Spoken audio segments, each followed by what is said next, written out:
Stock market में investment करने का नाम सुनते ही आपके मन में ये सवाल तो जरूर आता होगा कि यार ये तो काफी रिस्की है, पैसे डूब तो नहीं जाएंगे। पर स्टॉक मार्केट में इन्वेस्ट करने का सबसे बेस्ट तरीका है थ्रू म्यूचुअल फंड्स। आपने एड्स में सुना होगा कि म्यूचुअल फंड सही है। म्यूचुअल फंड सही है या गलत है ये तो हम बाद में जरूर पता करेंगे, पर ये म्यूचुअल फंड्स है क्या, म्यूचुअल फंड्स के कितने प्रकार होते हैं, म्यूचुअल फंड में हम कैसे इन्वेस्ट करें एंड इसके एडवांटेजेस क्या होते हैं, डिसएडवांटेजेस क्या होते हैं, सब कुछ आपको इस वीडियो में जानने को मिलने वाला है।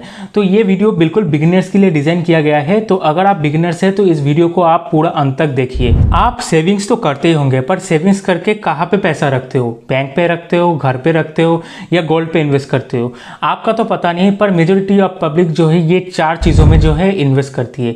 मेनली सबसे पहला तो है कि बैंक की सेविंग अकाउंट में, जहाँ पे 3 से 4% का इंटरेस्ट मिलता है। कुछ लोग होते हैं जो एफडी में इन्वेस्ट करते हैं, जहाँ पे 7 से 8% का इंटरेस्ट देखने को मिल जाता है। कुछ है जो गोल्ड पे पैसा इन्वेस्ट करते हैं एंड कुछ जो है वो रियल एस्टेट पे पैसा लगाते हैं। मैंने जितने ऑप्शंस आपको बताया इन सब में जो है वो काफी कम रिस्क है एंड कम रिस्क के साथ साथ जो है रिटर्न भी हद से ज्यादा कम आपको मिलता है। अगर आप एफडी या सेविंग्स अकाउंट में पैसा रखते हो तो ये आपके लिए घाटे का सौदा है, क्योंकि हर साल जो है इन्फ्लेशन की वजह से पैसे की जो वैल्यू है वो हर साल गिरती रहती है। हमारे देश में जो है 5 से 7% का जो है वो महंगाई हर साल जो है वो इंक्रीज होता रहता है, जिसकी वजह से क्या होता है कि पैसे की जो वैल्यू रहती है वो गिर जाती है। फॉर एन एग्जाम्पल, अगर आप मान लो कि अगर कोई चीज का प्राइस अगर आज 100 रुपए है तो कल को वो 107 या 108 रुपए हो जाएगा। तो अगर आपका पैसा बैंक में रखते हो तो वो बैंक का जो है 100 से 103 या 107 तक ही जाएगा, मतलब आप नेट कोई भी रिटर्न नहीं बनाते हो। एक्चुअली आप नंबर में तो आप रिटर्न बना लेते हो, पर एक्चुअली नेट में आप कोई भी जो है वो गेन नहीं करते हो। तो अगर आप बैंक में पैसा रख रहे हो या आप घर पे पैसा सेव करके रख रहे हो तो वो बिल्कुल भी जो है आपके लिए सही नहीं है। कुछ लोग जो है वो गोल्ड पे इन्वेस्ट करते हैं एंड कुछ लोग जो है वो रियल एस्टेट पे इन्वेस्ट करते हैं। ये दोनों भी सेफ ऑप्शन है, बट इन दोनों में भी जो है आपको रिटर्न कम ही मिलता है। गोल्ड एंड रियल एस्टेट में मिला के आपको 8 से 10% का जो है वो रिटर्न मिल जाएगा एंड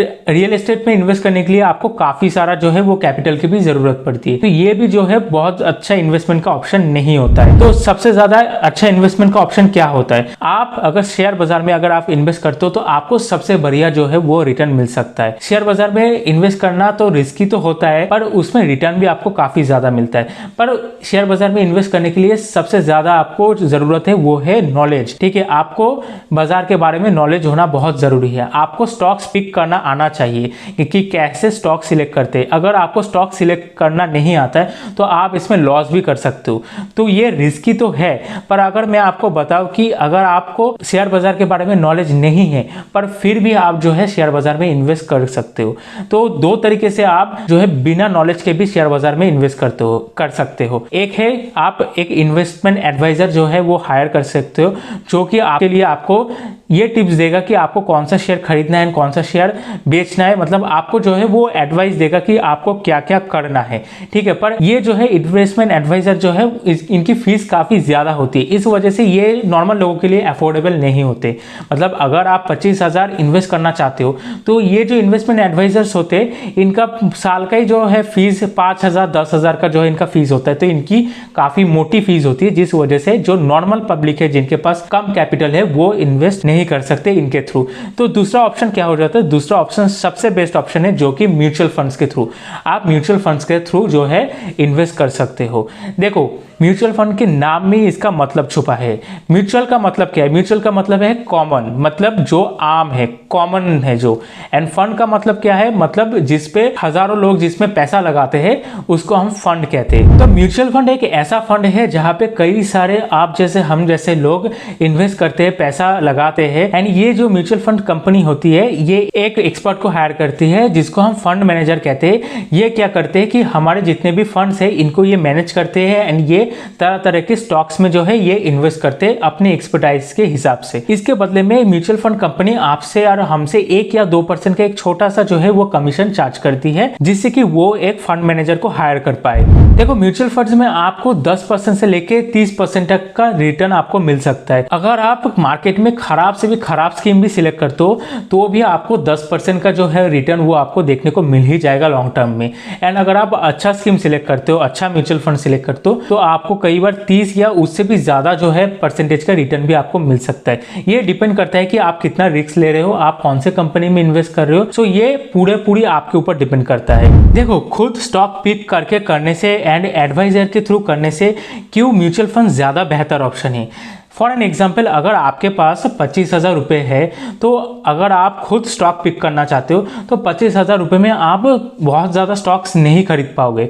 जैसे for an example Maruti Suzuki का जो स्टॉक आता है वो खुद ही 11,000 का स्टॉक है एंड बजाज फाइनेंस का करीब 7,000 के आसपास का जो है स्टॉक प्राइस है। तो ऐसे कई सारे जो स्टॉक्स होते हैं जो कि काफ़ी महंगे होते हैं, मतलब 25,000 में आप 2, 3, 4 स्टॉक से ज़्यादा आप खरीद ही नहीं पाओगे। तो ये जो है एक बहुत बड़ा ड्रॉबैक है अगर आपके पास जो है छोटा कैपिटल है। तो इधर क्या होता है कि कोई भी जब भी आप इन्वेस्टमेंट करते हो तो उसमें डाइवर्सिफिकेशन करना बहुत जरूरी है। डाइवर्सिफिकेशन का मतलब क्या है, देखो कोई भी चीज में अगर इन्वेस्ट कर रहे हो तो एक दो चीज में कभी भी नहीं इन्वेस्ट करना होता है। अगर बाई चांस एक दो चीज में अगर इन्वेस्ट कर रहे हो, जैसे 2 स्टॉक्स में अगर इन्वेस्ट कर रहे हो आप एंड 2 में से एक अगर डूब गया तो आपके पैसे तो डूब जाएंगे ना, तो आप तो फंस जाओगे।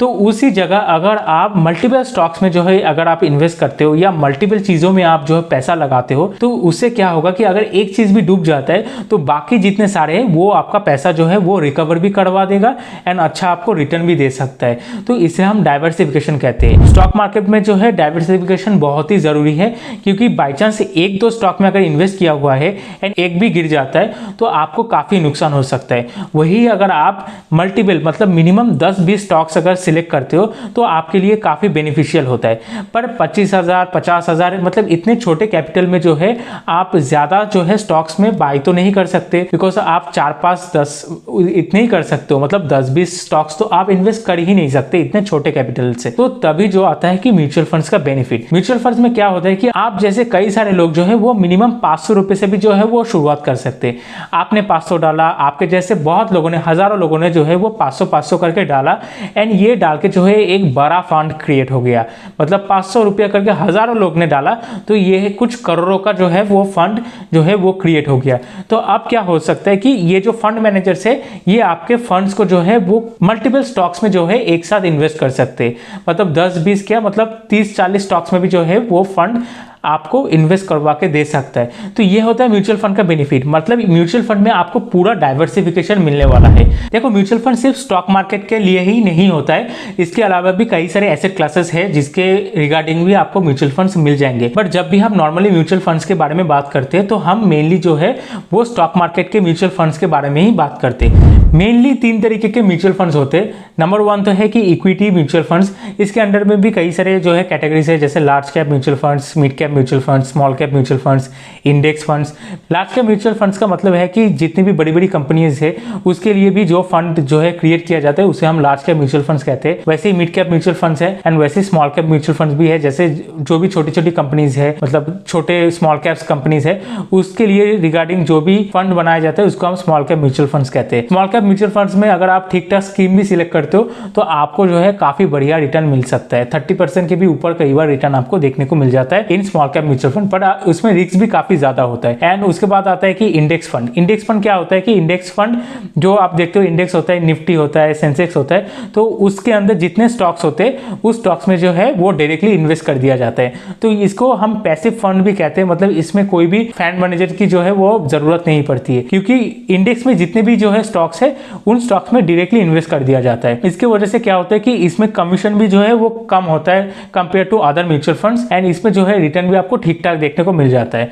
सो इंडेक्स फंड भी एक काफी बेहतरीन ऑप्शन है आपके लिए। एंड दूसरा आता है कि डेट म्यूचुअल फंड्स। इसके अंदर में जो है बॉन्ड्स एंड डिबेंचर्स में जो है इन्वेस्ट किया जाता है, तो इसको हम डेट म्यूचुअल फंड्स कहते हैं। एंड तीसरा जो होता है वो है मल्टी कैप म्यूचुअल फंड्स, जहां पे डेट में भी इन्वेस्ट किया जाता है, उसके साथ साथ इक्विटी में भी इन्वेस्ट किया जाता है। मतलब डेट प्लस इक्विटी दोनों में जब इन्वेस्ट करते हैं उसे हम मल्टी डाइवर्सिफाइड फंड भी कहते हैं या मल्टी कैप फंड भी कहते हैं। मतलब उस पर जो है रिस्क और भी डाइवर्सिफाइड होती है। म्यूचुअल फंड्स के रिगार्डिंग सारी अच्छी बातें जो थी वो तो आपने जान लिया, पर किसी भी चीज में डिसएडवांटेज ना हो ऐसा हो नहीं सकता ना। तो इसमें भी कुछ डिसएडवांटेजेस है। पहला डिसएडवांटेज तो है कि अगर आपको शेयर बाजार के बारे में नॉलेज है एंड आपके पास रिस्क लेने की कैपेबिलिटी है तो आप म्यूचुअल फंड से ज्यादा जो है वो रिटर्न कमा सकते हो। देखो म्यूचुअल फंड्स में कई सारे लोगों का पैसा लगा होता है, तो इस वजह से क्या होता है कि जो फंड मैनेजर्स होते हैं वो हद से ज़्यादा रिस्क नहीं ले सकते, क्योंकि कई सारे लोगों का जो है वो पैसे दांव पे लगे होंगे। तो इस वजह से क्या है कि अगर आपको खुद स्टॉक सिलेक्ट करना आता है तो आप म्यूचुअल फंड से ज़्यादा रिटर्न जो है वो ला सकते हो। तो ये तो पहला डिसएडवांटेज हो जाता है म्यूचुअल फंड्स का। दूसरा डिसएडवांटेज है कि म्यूचुअल फंड्स में आपको 1 से 2% का जो है वो कमीशन लगता है। अगर आपको खुद को आता है स्टॉक मार्केट में इन्वेस्ट कैसे करते हैं, आपको अगर स्टॉक सिलेक्ट करना अगर आपको खुद को आता है तो आप क्यों दोगे 1 से 2% का जो है वो कमीशन। तो ये भी एक ड्रॉबैक हो जाता है। तीसरा डिसएडवांटेज ये हो जाता है कि no control of fund managers on funds. इसका मतलब है कि फंड मैनेजर के पास कोई भी कंट्रोल नहीं होता है आपके फंड्स के ऊपर। मतलब फंड मैनेजर सिर्फ स्टॉक्स को खरीद एंड स्टॉक्स को बेच ही सकता है। फॉर एन एग्जाम्पल, अगर आज आप अगर पैसा निकालना चाहते हो म्यूचुअल फंड से, तो कितने ही अच्छे स्टॉक्स में आप इन्वेस्टेड क्यों ना हो, आपका पोर्टफोलियो कितना ही बढ़िया क्यों ना हो, उस म्यूचुअल फंड के जो फंड मैनेजर है उसको जो है आपके शेयर्स को बेच के आपको जो है वो फंड रिटर्न देना ही पड़ेगा। म्यूचुअल फंड जो है वो फंड होल्ड नहीं कर सकती। फॉर एन एग्जाम्पल, अगर आप पैसा डालना चाहते हो एंड अगर मार्केट की कंडीशन बहुत खराब है तो उस कंडीशन में भी जो है म्यूचुअल फंड कंपनी को आपके जो फंड्स को जो है वो इन्वेस्ट करना पड़ेगा। इसका मतलब है कि म्यूचुअल फंड कंपनी या फंड मैनेजर्स आपके फंड्स को होल्ड नहीं कर सकती। जिस दिन आप पैसा डालोगे तो उसी दिन उस पैसे को जो है इन्वेस्ट करना पड़ेगा, जितना ही खराब मार्केट क्यों ना हो। वैसे ही अगर जिस दिन अगर आप चाहते हो कि मेरे को आज पैसा वापस चाहिए, तो आप कितने ही अच्छे स्टॉक्स में इन्वेस्टेड क्यों ना हो, आपको जो है वो शेयर्स बेच के जो है फंड मैनेजर को देना पड़ेगा आपको पैसा रिटर्न में। तो ये जो है सबसे बड़ा जो है डिसएडवांटेज हो जाता है। चौथा डिसएडवांटेज ये है कि अगर there is a bad fund manager, अगर खराब फंड मैनेजर है तो आपके जो रिटर्न्स है वो थोड़ा अफेक्टेड भी हो सकता है, आपको रिटर्न थोड़ा कम भी मिल सकता है अगर खराब फंड मैनेजर्स हो तो ये भी एक तरीके का डिसएडवांटेज है। So there are total 4 types of disadvantage जो मैंने आपको बोल दिया है, डिस्कस कर दिया है। इन डिसएडवांटेज के बाद भी जो है mutual fund majority of the लोगों के लिए काफी सही ऑप्शन है। मेनली तो अगर आप गोल प्लानिंग करना चाहते हो तो ये म्यूचुअल फंड्स आपके लिए काफी सही है। फॉर एन एग्जांपल, अगर आपको जो है फ्यूचर में आपकी बेटी या बेटा का आपको शादी करवाना है तो उसके लिए भी जो है आप आज ही से जो है वो पैसा जमा करवा सकते हो म्यूचुअल फंड्स में। अगर आप चाहते हो कि आपके जो बच्चे हैं वो अच्छे कॉलेज में जाए, अच्छे एजुकेशन ले, तो उस एजुकेशन के लिए भी कई बार क्या होता है कॉलेज में लाखों रुपये की फीस लगती है, तो उसके लिए भी आप आज ही से इन्वेस्टमेंट चालू कर सकते हो। एंड फॉर एन एग्जांपल, अगर आपको रिटायरमेंट का कोई प्लान बनाना है तो आप रिटायरमेंट के लिए भी कोई एक फंड बना सकते हो, जिससे कि आप जब रिटायर हो तो आपके हाथ में एक मोटा पैसा आ जाए। तो म्यूचुअल फंड के कई सारे यूज केसेस होते हैं, आप नॉर्मली भी इन्वेस्ट कर सकते हो। मतलब इन्वेस्ट करना काफी अच्छी चीज है। सो आप जिस भी स्टेज में हो, या तो आपका कोई गोल हो या ना हो, पर फ्यूचर में अगर आप चाहते हो कि आपके पैसे ग्रो हो तो उस वजह से जो है म्यूचुअल फंड काफी बढ़िया ऑप्शन हो जाता है। तो इस वीडियो में मैंने म्यूचुअल फंड के रिगार्डिंग जो है पूरा नॉलेज आपको जो है वो बताया है। एंड नेक्स्ट वीडियो जो है कौन सा म्यूचुअल फंड अभी बेस्ट है, कौन सा म्यूचुअल फंड मार्केट में अभी सबसे सही चल रहा है, उसके रिगार्डिंग भी मैं एक वीडियो आपके लिए डेडिकेटेड बना दूंगा। तो आज के लिए बस इतना ही। अगर आपको वीडियो पसंद आया तो लाइक शेयर एंड सब्सक्राइब कर देना। मिलते हैं अगले किसी इंफॉर्मेटिव वीडियो में।